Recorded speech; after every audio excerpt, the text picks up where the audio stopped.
This is the car that started it all. The Holden Monaro GTS 350. First up winner in this immensely important race, and the machine which honed the developing skills of a whole generation of Australian drivers. Brock remembers the car well, and the first time it raced here.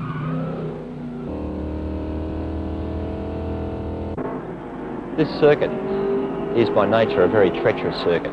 It took some talking to myself to go over here at a competitive speed. And imagine the feeling of the drivers.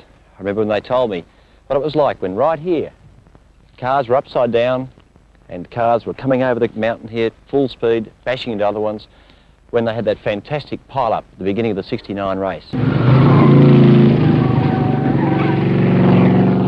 This is exactly how I felt when I first raced at Bathurst and Holden Monaro. It was quite an experience, quite a car. The memory is so fresh, it's as if it happened only yesterday. As the seconds slowly tick away, you start thinking about whether the car will start or won't it.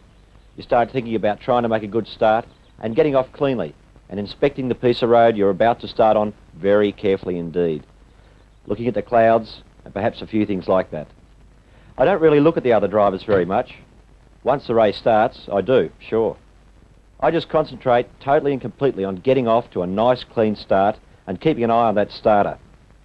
At about 1 minute, I start the car up, and it's usually a bit of a relief when the thing fires up because you always think everything's going to go wrong at Bathurst. And at 30 seconds, I put it into gear.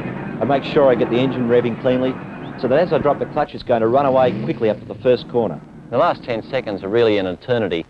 Watching the starter raise the flag, trying to judge just when he's going to get it down, make sure that the revs are okay, perhaps a last-minute glance at the instruments.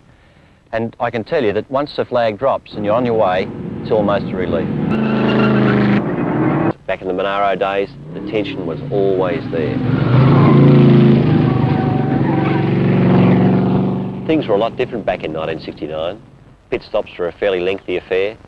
We had to refuel the cars with 4-gallon drums, and we had to only use certain types of tools and operate under certain procedures in the pits. And what today takes 40 or 50 seconds, in those days took 2 or 3 minutes at best. I guess it was a bit leisurely. Today things happen so much faster. I've made 24 or so pit stops here over the last few years, and towards the end of a race, when you're lined up for a win, things can go wrong. It's a worrying time, and you can't relax for a moment.